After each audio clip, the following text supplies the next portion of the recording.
Millionaire arrives at his countryside ranch and finds a family inside. What he does shocks everyone. Ethan Caldwell's gray pickup truck turned onto the familiar dirt road leading down to his old cabin by Silverpine Lake.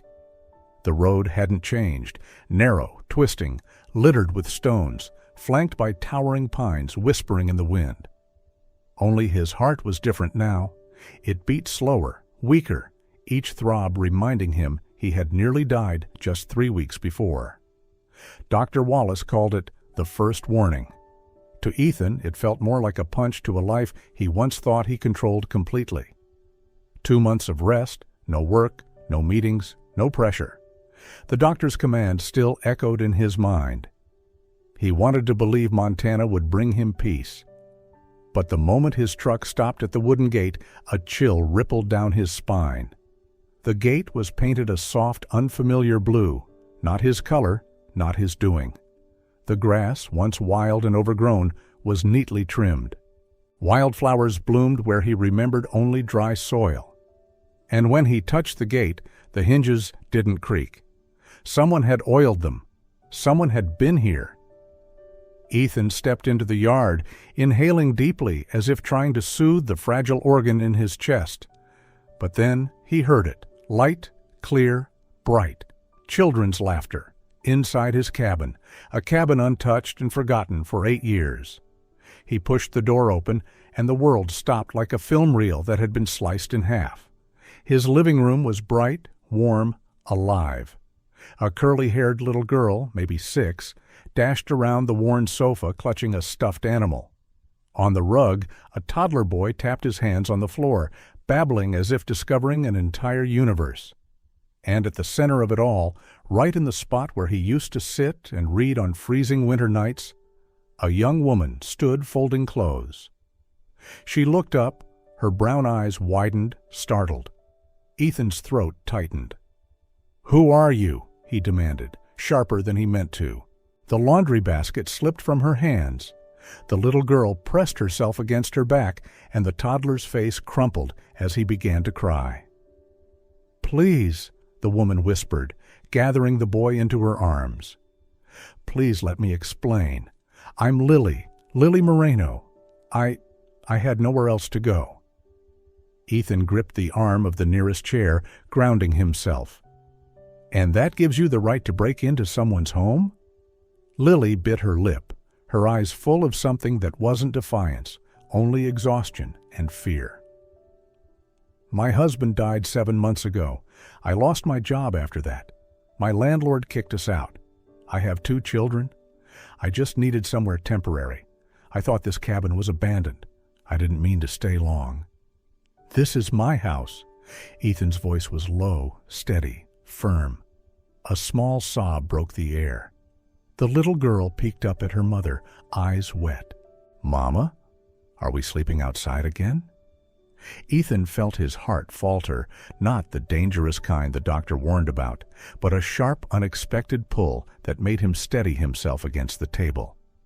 The room stayed warm around him. The faint smell of cooked food lingered. Children's voices filled corners of the cabin he had allowed to go silent for years. Lily lowered her gaze, voice cracking. "Just a few days, sir. I'll leave, I promise." Ethan looked at the 2 children huddled together, then at the spotless room that barely resembled the one he'd left behind.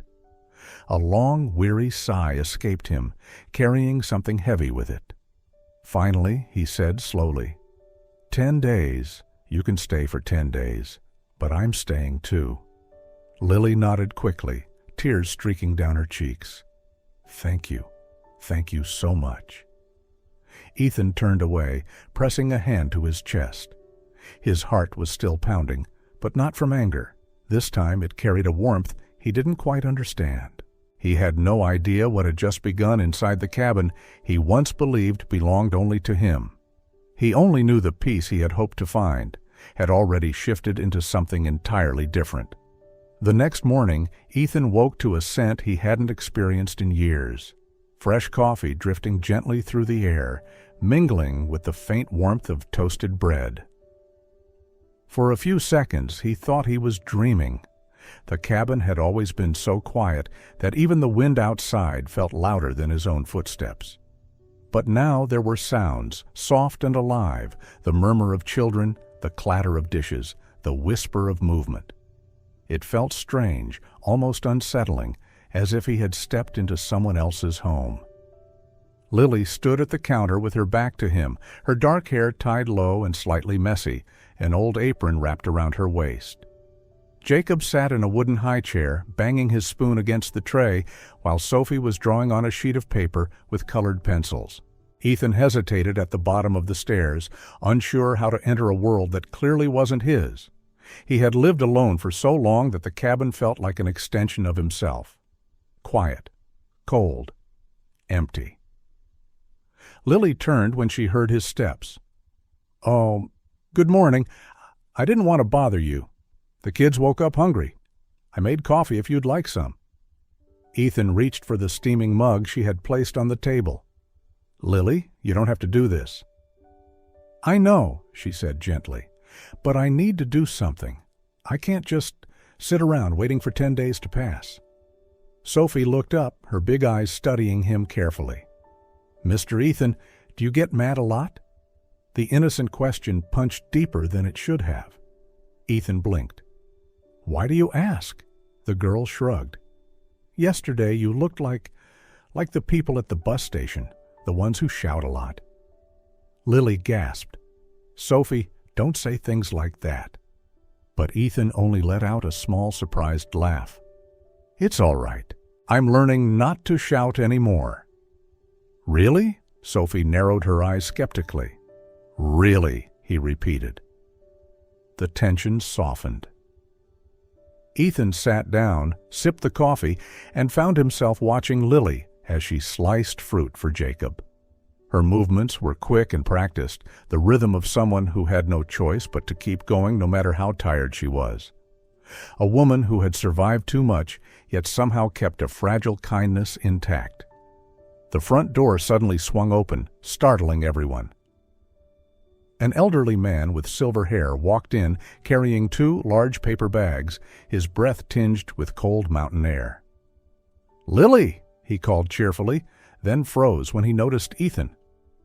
"Oh, so you must be him." Ethan frowned. "I am the cabin owner," the man beamed, thrusting out his hand.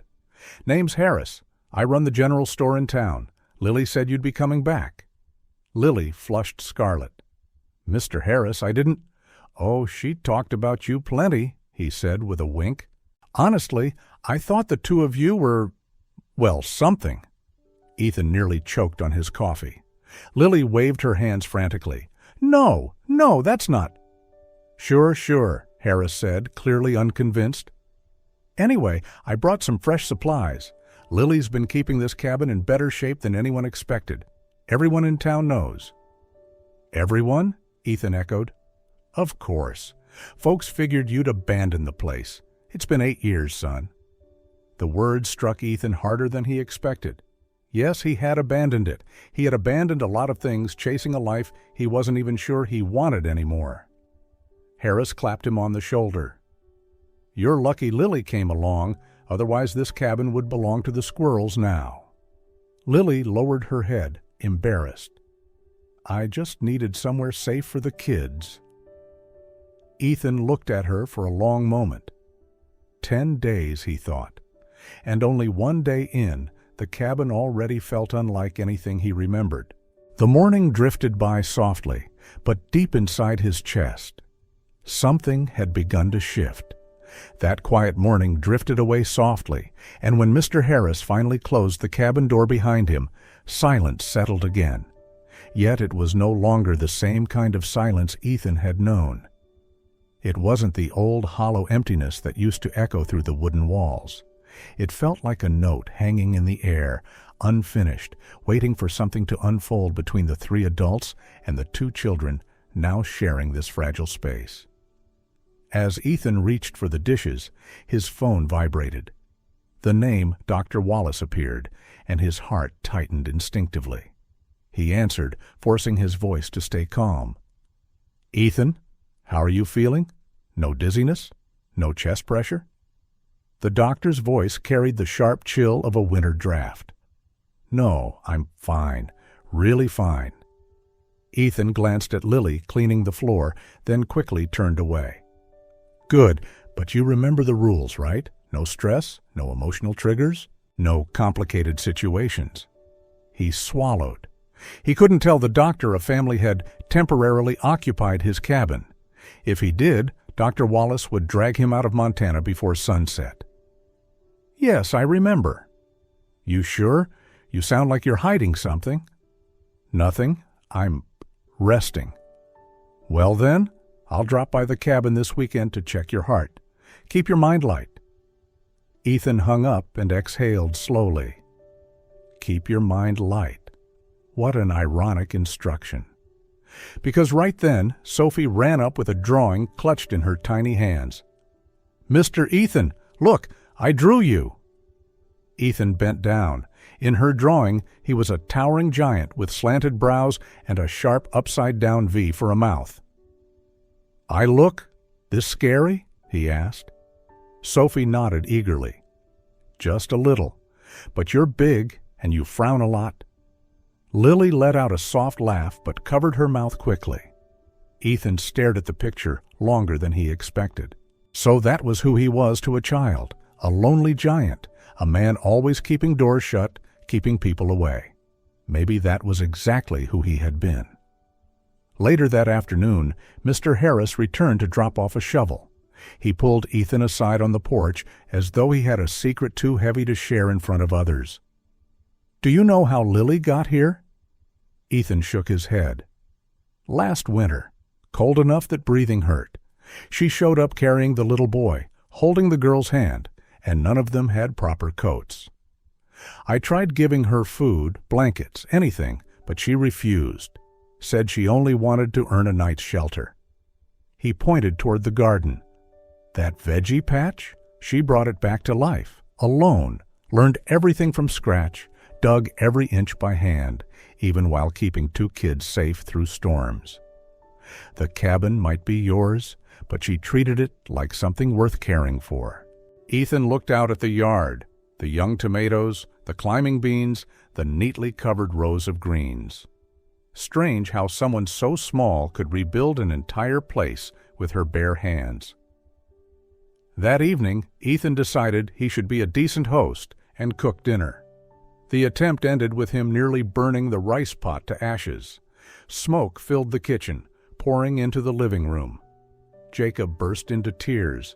Sophie laughed so hard she rolled onto the floor. Lily rushed in, half terrified, half amused. Oh dear, were you sending smoke signals to call for rescue? Ethan's face turned crimson. I was trying to make dinner. All right, step aside. Let me save what's left. She made a simple meal: potato soup, egg salad, toasted bread. Nothing fancy, yet unbelievably comforting.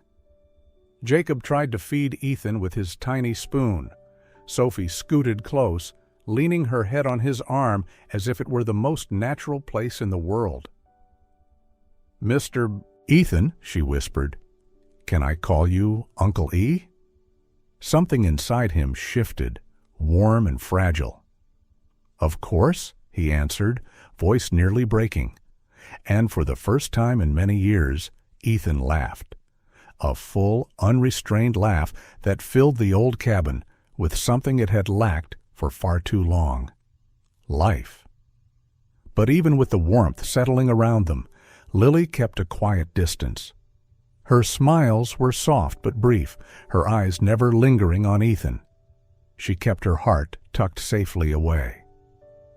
Because in front of her there was still one cold, unchangeable fact: 10 days. The next day began like any other, but the peace inside the cabin lasted only until Ethan heard hurried footsteps and a sharp gasp from the kitchen. When he rushed in, Lily was sitting on the floor, gripping the cabinet for support. Beside her was a small puddle of water. Jacob had knocked over his cup again. Lily's ankle was swollen, slightly twisted, and she couldn't stand. Ethan dropped to his knees. Lily, where does it hurt? My ankle. I slipped. It's nothing, really." But when she tried to stand, pain shot through her and she nearly fell again. Ethan steadied her, voice low and firm. "Don't. Let me help." Within minutes, he had her seated on a chair with an ice pack around her ankle. Then he turned toward the living room and froze. Sophie sat in the middle of a battlefield of toys while Jacob was banging a spoon against a plastic pot like a tiny percussionist. "Oh, perfect," Ethan muttered. The rest of the day turned into a mission he was absolutely unprepared for. Jacob screamed every time Ethan stepped 2 feet away. Sophie turned the wall into her personal art mural. When Ethan tried making porridge, it morphed into a glue-like cement. He attempted to change Jacob's diaper and discovered, painfully, that toddlers possessed the strength and agility of wild animals. How Lily had done this for months alone was beyond him. It felt almost superhuman. By late afternoon, after a dozen failed attempts at cooking, Ethan finally placed a bowl of hot soup in front of Lily. She looked at him and burst into laughter. Soft, brief, but real enough to stun him. "I'm sorry," she said quickly, covering her mouth. "It's just watching you struggle like that. You're so serious about everything." Ethan set the bowl down, slightly embarrassed. "I just wanted to help." "I know."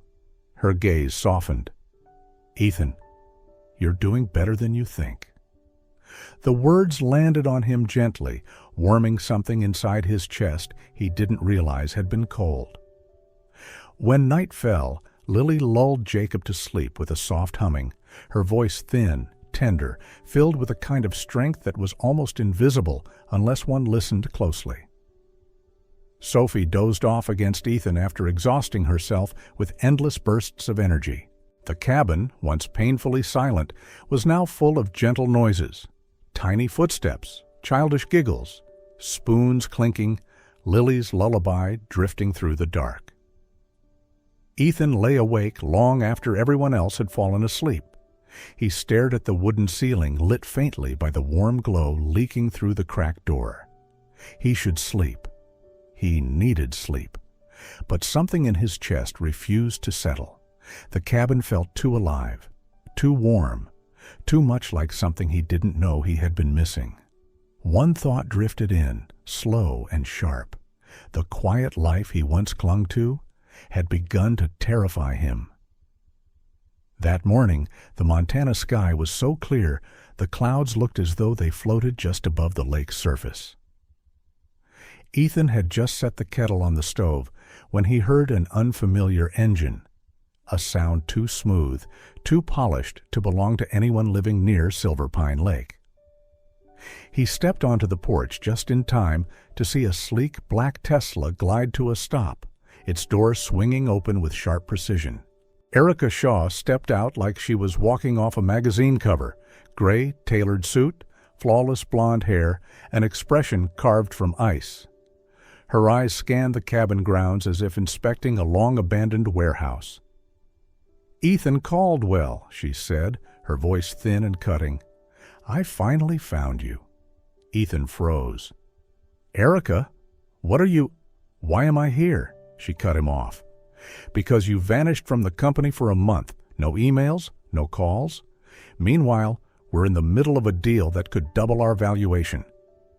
Ethan tightened his grip on the railing. "I told you I'm recovering." "Recovering?" Erica let out a cold laugh. "So you chose to recover here?" Her gaze caught the baby stroller near the porch. "Oh," she smirked. "Now it makes sense." "Make sense how?"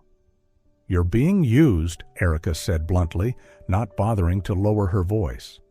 "A jobless woman moves into your house, and you, soft-hearted as always, decide to play savior? Ethan, get a grip." Ethan stood straighter, something firm settling into his expression. "You don't know anything about her." "I know she's pulling you away from your real life." Erica took a step closer. "You need to come back. Now. The company needs you." Months ago, a part of him would have reacted instantly. But now, with the scent of lake wind around him, the faint echo of children's laughter lingering on the porch, he knew something inside him had shifted. "If you want to sell your shares," Ethan said slowly, distinctly, "then sell them. I'm not coming back." It took Erica a moment to process the words, as if her ears refused to believe them. "You... what?" "You heard me." Silence, sharp as broken glass. At last, Erica exhaled, her face paling with a mix of fury and disbelief. "You'll regret this. Trust me." She climbed back into the car, slammed the door, and drove off without a backward glance. Ethan stood in the cold, his hand trembling slightly. What had he just done? And why? Why didn't it terrify him? A soft rustle made him turn. At the side window, a curtain shifted. Lily didn't pull away fast enough. Their eyes met, hers wide, filled with guilt so sudden and raw that it cut deeper than any accusation Erica had thrown. "For me, you lost everything," she whispered, her voice barely crossing the wooden frame. "That's not true," Ethan said, taking a step toward her. But Lily stepped back. "I'll pack. I'll leave early." "Lily!" The window closed, and Ethan remained standing there, unable to understand why his chest felt hollow, as if something precious had just slipped out of his grasp. The afternoon settled over the cabin like a thin layer of mist, wrapping itself around Ethan's tangled thoughts. Ever since Erica drove away, something heavy had sat in his chest, an ache that wasn't guilt, wasn't fear, but a hollow space opening wider with every glance he caught of Lily quietly packing. She avoided his eyes, turned away whenever he entered the room, and in every small movement of hers was a kind of finality that made breathing feel like labor. He wanted to speak, to explain, to undo the hurt he saw in her posture, but whenever he stood before the door of the room where Lily folded Jacob's clothes, his heart tightened painfully. His knuckles lifted to knock, then fell again. How could he tell her that the silence she'd leave behind terrified him more than anything Erica had said? His phone vibrated. Dr. Wallace. "Ethan, you sound like you just sprinted uphill," the doctor said. "You need rest." "Doc, what if someone is about to walk out of your life and you don't know how to make them stay?" "You tell the truth," Dr. Wallace replied gently. "A hidden heart breaks faster than any artery." After the call, Ethan returned to the living room. The open suitcase still sat there like a quiet wound. As he reached to place a toy Sophie left behind, a small notebook slipped out from between folded clothes and landed open on the floor. He bent down, intending only to close it. But then he saw the handwriting. Soft, slanted, exhausted. "I know I shouldn't be here. But when the kids are hungry and the cold is biting, where else can we go? I feel ashamed, but motherhood means swallowing every pride just to keep your children warm. Ethan is too kind. So kind it makes me want to believe in something, and that's what scares me. I must not like him, must not hope, must not grow weak." Each line tightened around Ethan's heart like a rope. "What are you doing?" Lily's voice cracked behind him. He turned. Her face was pale, not just with anger, but with the pain of being exposed. She stepped forward, snatched the notebook, holding it to her chest like a fragile shield. "That's mine," she whispered, but her voice was sharp. "The only part of me no one gets to touch." "I'm sorry," Ethan said softly. "I didn't mean to. I just worry about you." "Lily, what you wrote, you're not alone in it. Don't," she cut in, her voice trembling. "I can't hear that." "But I like you, a lot. I don't want you to leave." Lily froze for a heartbeat. Then her eyes closed, the way a door closes to keep a room from collapsing. "Ethan, I have to save myself. I have to protect my kids. I can't depend on anyone, not ever again." You're not depending on me. No, she whispered. If I let myself feel this, everything will repeat, and I won't survive another fall. She turned away, pulled the suitcase upright, closed the zipper with a sound that split straight through him. When Lily zipped her suitcase closed, the heavy silence that remained in the cabin clung to the air like thick fog, wrapping tightly around them and making the room feel smaller with every breath. For the first time, there was no hesitation. She was truly leaving his life. Ethan stood in the middle of the living room, chest still burning from the moment Lily pulled away from him, clutching her journal as though it were the last piece of herself he wasn't allowed to touch. He wanted to speak, stop her, explain, beg, or simply ask her not to leave yet. But Lily had already closed her bedroom door with a finality as cold as the winter mountains outside. By the time the sky had faded into the faintest shade of early dawn, the soft clicking of footsteps broke Ethan's restless half-sleep. He shot upright and rushed down the hallway. Lily was bent over tying her shoes, the suitcase standing upright beside the door, Sophie rubbing her eyes in confusion, Jacob asleep on her shoulder. Outside, the amber light of an old taxi blinked through the morning fog like a warning. "Why are you leaving now?" Ethan asked, voice hoarse with sleep and something deeper. Lily didn't look at him, only placed a steadying hand on Sophie's back. "Before things get harder," she whispered. "Before I make more mistakes." But Sophie darted toward Ethan, wrapping her small arms around him with a sob. "Uncle E, I didn't say goodbye." He gathered her up, her trembling body pressing against his chest. "You can say goodbye whenever you want." Then his gaze met Lily's, no longer confused, no longer hesitant, but raw. "And you? Why are you leaving? For them? Or because of the fear you won't admit?" Lily froze. Then Sophie looked up, her voice barely a breath.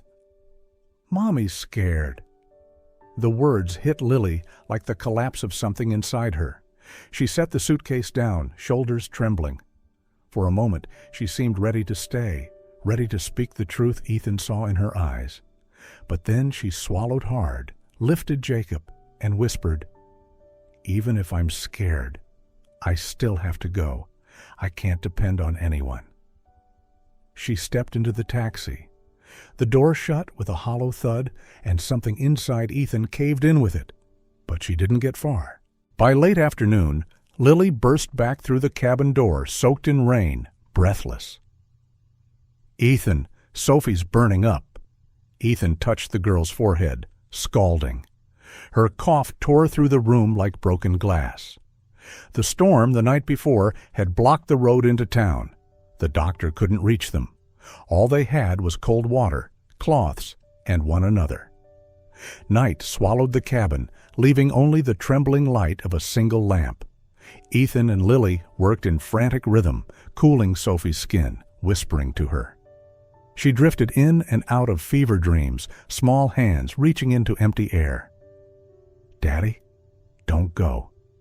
Lily broke. She pressed her forehead to her palms, crying, "Ethan, I'm so scared." He pulled her into his arms, grounding her. "I'm here. I'm not going anywhere. I won't let anything happen to her." They held each other through the longest stretch of darkness until, at 4 o'clock in the morning, Sophie's fever finally eased. Her eyes fluttered open. "I dreamed of Daddy," she whispered. "He said, 'Let Uncle E take care of us.'" Lily covered her mouth, collapsing into a breath that was no longer fear, only truth. She had leaned on Ethan, completely. And for the first time, she didn't want to let go. The next morning arrived softly, the first light of dawn brushing the cabin with a gentle glow that settled over the wooden floor, still carrying the faint scent of fever cloths and medicine, the remnants of the longest night of their lives. Lily sat at the edge of Sophie's bed, her hands resting lightly on the blanket as though a single movement could bring the fever back. Ethan stood at the doorframe, watching them with an expression that looked like recognition, like he was finally seeing the life he had never realized he wanted. "You didn't sleep at all," he murmured. Lily turned to him, her eyes blurred, part exhaustion, part tears. "I couldn't. I kept thinking if I closed my eyes." She stopped, swallowing the tremble in her voice.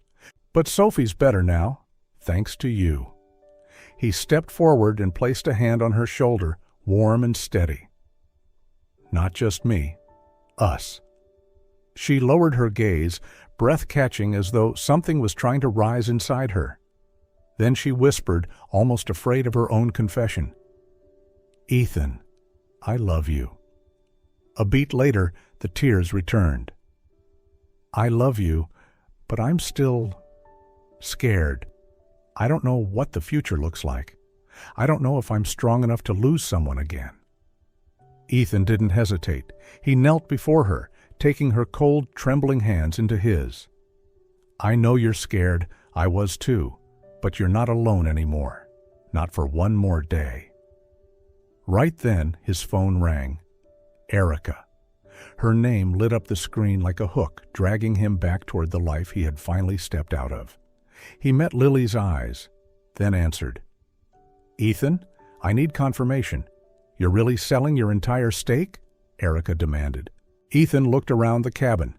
Lily's messy hair, Sophie sleeping peacefully, the warmth in the air that felt like his heart finally stitching itself together. "Yes," he said, "I want to live. I'm done just existing." There was a brief pause. "Fine. Good luck." She hung up. One door closed. Another opened. Ethan stepped onto the porch, Lily following. Morning fog drifted above the lake, carrying the scent of pine and damp soil. He had no ring, no script, no grand gesture, just a heart beating truly for the first time in years. "Lily," he said softly but firmly, standing before her, "I don't want to be a temporary part of your life. I want to be family. I want to take care of you, Sophie, and Jacob, if you'll let me." He breathed in deeply. "Will you let me be a part of your lives?" Lily brought her hands to her lips, her voice breaking as tears, bright ones, warm ones, filled her eyes. "Yes. I say yes. I want that, more than I ever let myself admit." He pulled her into his arms, holding on to her as though the world might change its mind if he let go. And just then, a familiar booming voice echoed from the path. "Are you two done yet? The whole town's waiting." They turned. Mr. Harris stood proudly, with a small crowd behind him carrying flowers, ribbons, baskets, lanterns, smiles wide and ready. "We've decided," he announced. "The wedding's on us." Lily laughed through her tears. Ethan squeezed her hand. A new family, a new life, and a town ready to celebrate on their behalf. News of Ethan and Lily's wedding swept through the town in a single morning, so fast that even they couldn't understand how people who had barely spoken to them before suddenly arrived at the lakeside cabin, as if this celebration had been on the calendar for months. Mr. Harris marched in front, waving his arms like a film director. "Nobody gets to refuse. This is the town's business." Lily could only laugh, and Ethan stood beside her, fingers intertwined with hers, feeling his once fragile heart beating strong and sure. Mrs. Collins from the bakery was the first to arrive. She set a 3-tier cake on the table and sighed dramatically. "It'll melt in this weather, but love never does." Lily flushed. Ethan chuckled. Didn't know love had a melting point. Mrs. Collins patted his shoulder. "Get married and find out." A group of local women pulled Lily into the bedroom with fabric and needles, measuring her with surprising speed.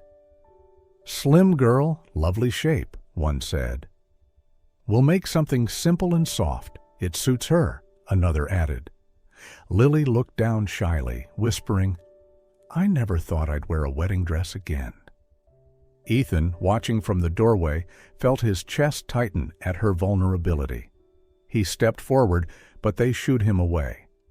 "The groom doesn't see the bride now." Dr. Wallace arrived last, hands on his hips, eyeing Ethan from top to bottom. "You plan to get married in that rag?" Ethan laughed. "What choice do I have?" The doctor placed a perfectly fitted gray suit into his hands. "Wear this. Your heart might have been weak once, but today it has every reason to beat beautifully." By afternoon, everything was ready. They held the ceremony by the lake, where the sky mirrored itself in the still water. Ribbons fluttered off the chairs, wildflowers filled jars along the aisle, and children ran everywhere, turning the wedding into a joyful, barely controlled chaos. Exactly the spirit of the town. Sophie sprinted around, waving an empty flower basket. "Mom, I dropped them all." Jacob crawled away 3 times, sending adults into frantic rescue missions. The priest stood beneath the sun, wiping sweat as he stammered, "I now join Ethan, Moore? No, Caldwell, right?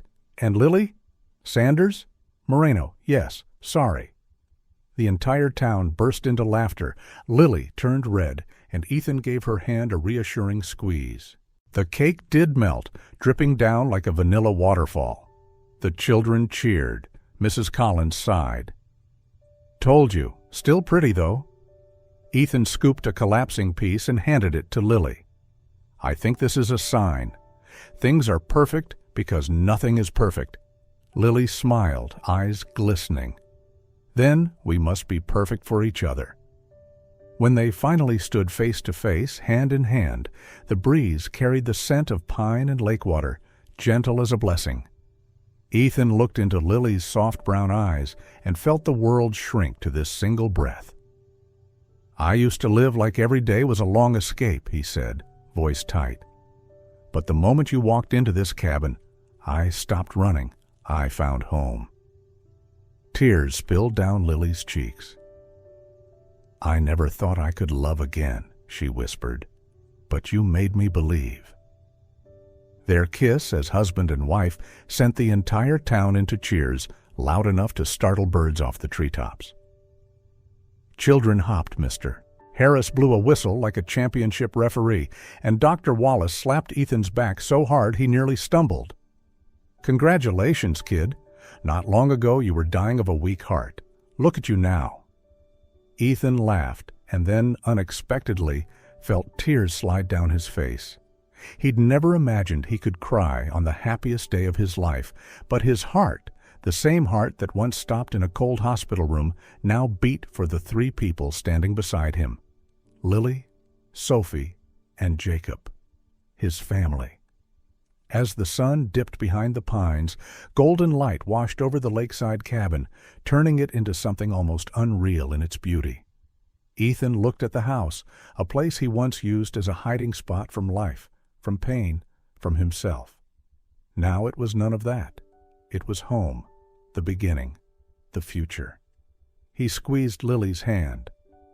"Welcome home." She smiled, warm as dusk. "We're already home."